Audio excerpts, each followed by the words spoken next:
যত যাই বলো, যে ওই দিন যে ঘুরতে গেলাম না, আমার কিন্তু খুব ভালো লাগছে। কিন্তু ওই যে একটা মেয়ের একটা ছেলে যে ঝগড়া করতেছিল, আমার যে কি হাসি পাইতেছিল। আর আমার কি কিছু জানো, একটা মাঝে যাওয়ার সময় নাম্বারটা দিয়েছিল, একটা কল দিছিলাম, কল দেওয়ার পর দেখি না কি করে জানো, তোমার লোক আমার মানায় নাই। আসলে ঠিক হয়েছে, মানায় নাই না, ঠিক আছে। এই শোনো না, আমি কইছি আমি আমার বউরে পছন্দ করে বিয়ে করছি। আপনার কথা কে যায়, আমার বউ হইলেও শিরের এত সুন্দর বেশি। তুমি যে মিথ্যা কথা কইতেছো, তোমার মুখ দেখে বোঝা যাইতেছে কত বড় মিথ্যাবাদী। বউর সাথে মিথ্যা কথা কয়, তুমি কিন্তু চলে যাবো। চলে যাবো কো, তুমি আমার লক্ষ্য শোনো বউ না, সেরির নাম্বার ব্ল্যাক লিস্ট করে দিচ্ছি। চলো এবার।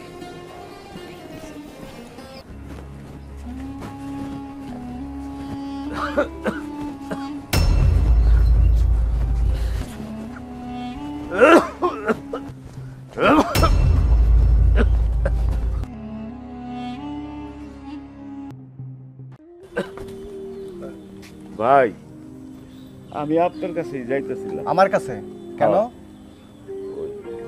শরীরটা খুব খারাপ, শ্বাসকষ্ট বাইরে গেছে, ওষুধ কেনার পয়সা নাই। আমার যদি 1,000 টাকা লোন দিতেন কিন্তু উপকার হইতো। আপনি অসুস্থ মানুষ, দিবেন কেমনে? দিয়া দিমু, যে কোনো ভাবে দিয়া দিমু। যে কোনো ভাবে? আপনার যখন টাকা ছিল তখন তো কাউকে দেননি, এখন অসুস্থ, এবার আপনাকে আমি টাকা দিতে যাবো কেন? জান ভাই, ভাই ধার না দেন, আমার একটু সহযোগিতা করেন ভাই। আপনাকে বিখ্যাত নামে গেছেন মিয়া, রাখেন যান।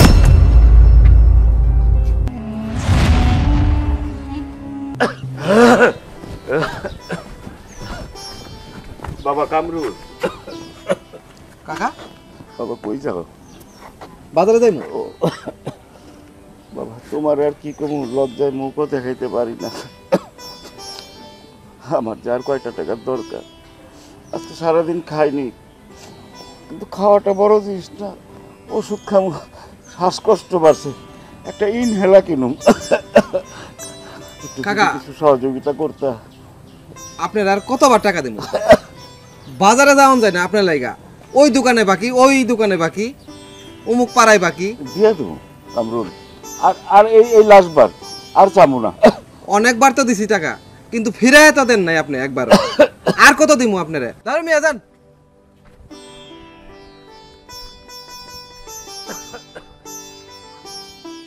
তোমার সাথে দুষ্টুমি করে তুমি এটাও বুঝো না, এত রাগ করলে হইব?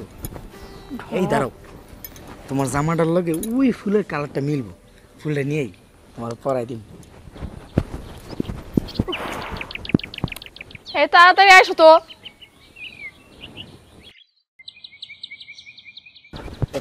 বাবাজি আসসালামু আলাইকুম। ওয়ালাইকুম আসসালাম। ইয়ে, আপনি মুরব্বী মানুষ, আমার সালাম দিতেছেন কেন?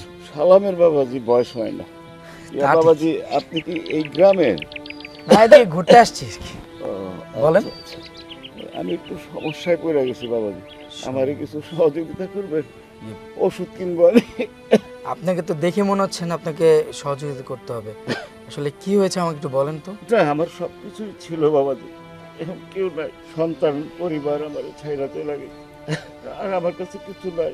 আমি চায় ম্যাঙ্গা খাই গ্রামে। ছেলে মেয়ে কোথায় থাকে জানেন আপনি? না বাবাজি। আচ্ছা ঠিক আছে, আপনার তো বেশি খারাপ লাগতেছে, আমি আমার কাছে তো ভাঙতে নেই, 1,000 টাকা মাত্র। এই, তোমার কাছে কি 100-200 টাকা হবে?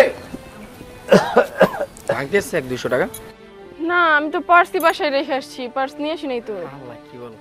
ওই যে ওই লোকটা দেখতে পাচ্ছ না, উনি একটু সাহায্য চাইছে, অসুস্থ লোক তো।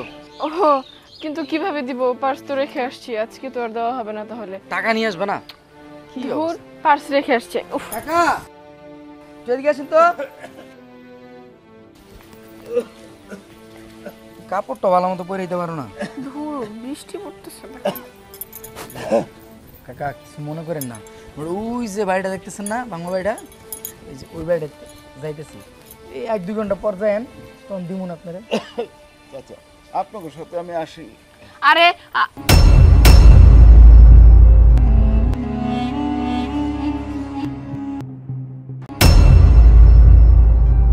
আরে কি হইলো? আচ্ছা কাকা, তাহলে আপনি আসেন। হ্যাঁ মা কেমন আছে? মা? আর আপনি আমার ওয়াইফকে মা বলতেছেন কেন? বাদ দাও তো, এসব মানুষ হচ্ছে মানুষের সিম্পেথি নেওয়ার জন্য অনেক কিছুই করে। আসো তো তুমি আমার সাথে, আরে। আসো। আরে আসো না। বুঝলাম না কেমন করতেছো? আরে ছাড়ো না। আর দেখ কতক্ষণ ধরে কইতেছি ছাড়ো। লোকটার প্রতি আমার মায়া লাগছে। কিসের এত মায়া? হ্যাঁ, এসব মানুষের প্রতি মায়া দেখানোর তোমার কোনো দরকার নাই। এসব মানুষ ঘুরে শুধু মানুষের সিম্পেথি নেওয়ার জন্য, তাছাড়া আর কিছুই না। এই চুপ থাকো। লোকটা তোমার মা বলে ডাকলো, তোমার একটু মায়া লাগলো না? না, মায়া লাগলো না। এত মায়া আমার ভিতরে নাই, এত মায়া কাজ করে না। তোমার যদি মায়া কাজ করে, যাও তুমি ওই লোকরে নিয়ে পড়ে থাকো। বারবার একটা কথা বলতে হইতেছে আমার। তুমি তো এরকম ছিলে না, হঠাৎ এরকম হয়ে গেলে কেন? আমার বলো তো একটু। এরকম হওয়ার কারণ আছে। কি হয়েছে বলবা না আমারে? একটা লোকের প্রতি মায়া থাকতে পারে না মানুষের? না, আমার মায়া থাকতে পারে না। যেটা তুমি জানো না, যেটা তুমি বুঝো না, সেটা নিয়ে তুমি কথা বলবা না। কি জানি না, কি বুঝি না, বুঝলাম না। কি হইছে? মা, এই যে আমি বলি, একটা লোক অসহায়, সে ওষুধ কিনবো বলতেছে। আমি বললাম আমার কাছে ভাঙতি নেই, আপনার মেয়ের বললাম কিছু টাকা দাও, ও আমার দিল না। এখন আমার টাইনা নিয়ে আসলো, লোকটার মা বলে রাখলো। মা, এই বাংলোর বুকিং ক্যান্সেল করে দিয়ে আমরা অন্য বাংলোতে উঠবো। এখানে আর থাকবো না আমরা। কেন? তোর পছন্দেই তো এখানে এসেছি, এখন আবার ক্যান্সেল করতে বলছিস? কি ব্যাপার, একটু খুলে বলতো। মা, বাবার সাথে আমার দেখা হয়েছিল, আর আমি চাই না যে বাবার সাথে আমার আবার দেখা হোক। এই জন্য এই বাংলোটা শিফট করা খুব জরুরি। বাবা, আমিও তো শুনেছিলাম সেই এলাকাতেই থাকে। আচ্ছা ঠিক আছে বাবা, তুমি এক কাজ করো, আমাদের বুকিং ক্যান্সেল করো। ঠিক আছে আমি বুকিং ক্যান্সেল করি, কিন্তু আপনাদের কথাবার্তা তো আমি কিছু বুঝতেছি না। আনান, তোমার কাছে একটা বিষয় আমরা লুকাইছি, সেই বিষয় নিয়ে আমরা তোমার পরে সব কিছু বলবো। এখন এসব নিয়ে কথা বলার সময় না। তুমি যত তাড়াতাড়ি পারো এই বুকিংটা ক্যান্সেল করে অন্য জায়গায় শিফট করো, অন্য বাংলোতে চলে যাবো আমরা। হ্যাঁ বাবা, যাও। কত কষ্ট করে বুকিং হলো।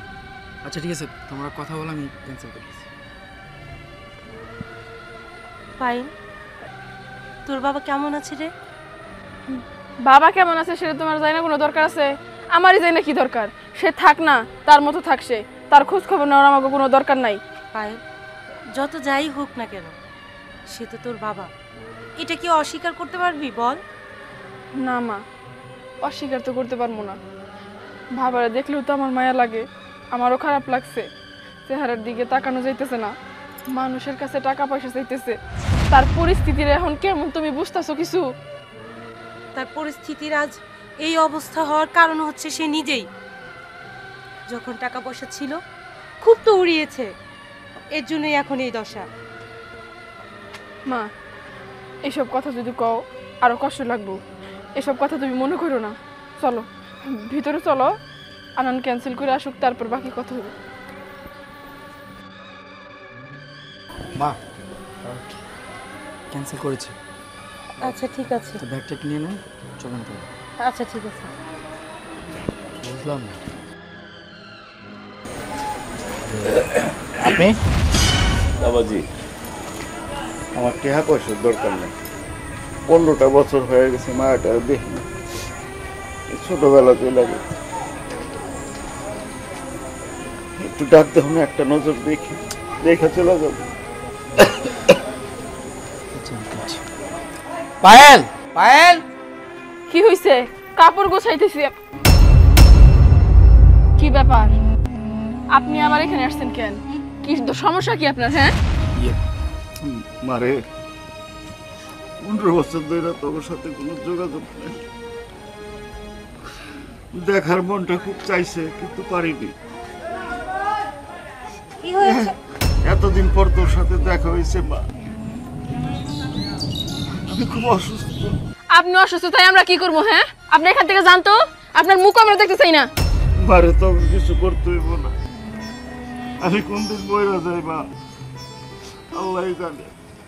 একটু শেষ দেখাটা তোকে দেখতে এসেছি মা, তোর এই চান মুখটা দেখার জন্য মনটা ছটফট করতেছে। কি হবে দেখে? যখন বাড়ি থেকে ঘাট ধাক্কা দিয়ে বের করে দিয়েছিলে তখন মনে ছিল না? এখন এসেছো দেখতে কেন? হ্যাঁ, তখন তো চোখ অন্ধ হয়েছিল, টাকা পয়সার দাম্ভিকতায় অন্ধ ছিল, অন্ধ। 7 বছরের মেয়েটাকে নিয়ে তোমার বাড়ি থেকে চলে এসেছি। চলে এসেছে বললে ভুল হবে, ঘাট ধাক্কা দিয়ে বের করে দিয়েছো। তখন মেয়েটার জন্য মায়া হয়নি? আর এখন 15 বছর পরে তোমার মনে পড়ছে আমরা তোমার বাড়ি থেকে বের হওয়ার পরে কিভাবে চলেছি, দাঁড়ে দাঁড়ে ঘুরেছি, মানুষের ধাক্কা, না খেয়ে থাকা, এগুলো সহ্য করেছি। তখন তো খোঁজ নেওনি যে কোথায় গেল। আর এখন এখন এসেছো মেয়েটাকে দেখতে। আমি এখানে থাকার জন্য আসি, একটা ভুল হয়ে গেছিল। আমি অনেক খুঁজছি তোমাদের, পাইনি। আমি যে তোমাদের ঘাড় ধাক্কা মেয়েরা বাড়ি থেকে বাড়ি করে দিচ্ছি, অভিশাপ আমার লাগে গেছে। আমি অসুস্থ হয়ে গেছি। আমি কয়দিন বাঁচি রে মা আমি জানি না, তোরা দেখছি আমার মনটা শান্তি হয়েছে মা। বাবা রে, তুমি আমার মায়াটারে দেই করে ওকে অনেক কষ্ট দিছি, আর কষ্ট দিতে চাই না। যে কয়দিন আল্লাহ আমার বাঁচায় রাখে আমি ওইভাবেই বাইতে থাকবো। তোমার কাছে আর মুখ দেখাবো না, আর মুখ দেখাবো।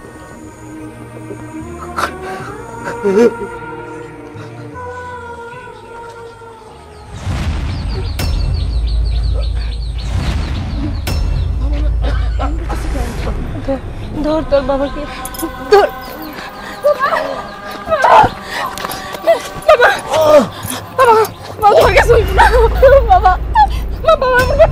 পাইলের বাবা, পাইলের বাবা।